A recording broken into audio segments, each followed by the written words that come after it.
It is unanimous in psychology. Both agree that punishments have to exist. They're a necessary evil. No, I don't think so.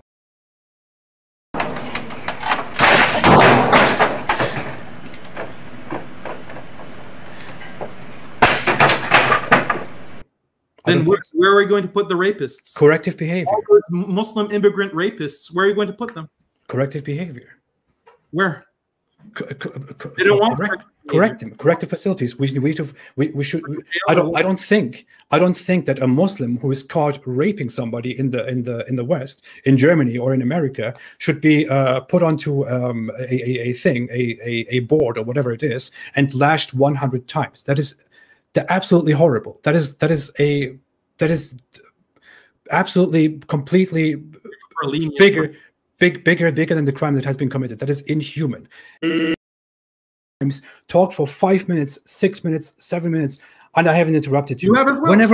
Whenever I begin to talk, you are throwing in so many things. It is ridiculous. We're not getting anywhere because I cannot put a single thought out there without you interrupting me, and I have to listen to you talk for 7, 8 minutes. You want to put a timer? You want to put a timer? We put a timer. 5-minute allocation. We can leave that. We can leave that to a debate. It was very clear. Before I can make them, you interrupt my arguments before I can complete them. Let me finish the argument. I am the guy. Let me finish an argument and then respond. Isn't that what rational discourse is about? Yes, and you haven't allowed me to do that one single time. Articulate the argument. I did let you speak. You remember your whole immigrant Muslim rapist rant? Yes, because I yelled and because I told you, please let me speak, and that was only the first. I'll let you speak. Let me finish the argument, then I'll let you speak. I cannot go on with this bullcrap anymore. Let's keep it brief. You are not making a point by bringing up lengthy references to some papers that no one will be able to look up. When we have a consensus that disagrees with you. I try to bring evidence for my points. Unlike you, I don't just hand wave and say, oh, it doesn't make sense. I actually bring evidence and step-by-step argumentation. That's the difference between the way I argue and the way that you rant. It doesn't support the point at all. Number one. No. Why is it evolution? Daniel, I want to go on as we agreed because I want to. Why are you interrupting? Because we agreed from at the very beginning of our conversation before we started. You know that very well. Over me, so you set me up by saying yes, homosexuals should get. It is ridiculously stupid. It is scientifically agreed. Don't let me explain fully. You interrupt me in the middle of the argument. You interrupt me all the time, Daniel. I could just mute you here. I don't do that. You interrupt me all the time. We agreed before our chat that we will have very simple, short questions and short answers. Your questions go into a whole propaganda of what is scientifically peer-reviewed research is propaganda. I will mute you for a second. I'm sorry. You are presenting a study. I have muted you. Yes, just for a second to say something. You are.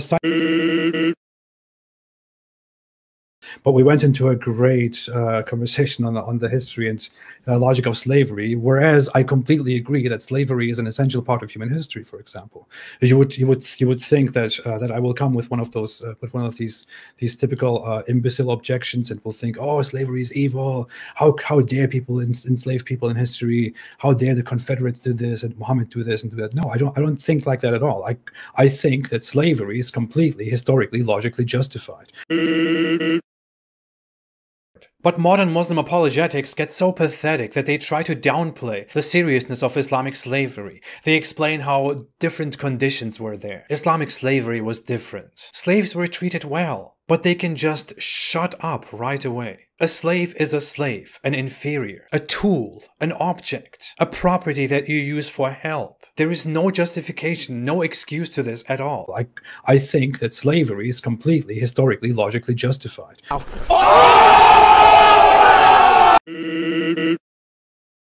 How is that a simple question? You would have to think. No, it's simple. Happier. The West having all the resources, or 90% of the wealth of the world in the hands of the West, and everyone else having to deal with the scraps and the crumbs of the West. Is that a happier world, or a world where everything is distributed equally over all countries for all people? Which one's a happier world?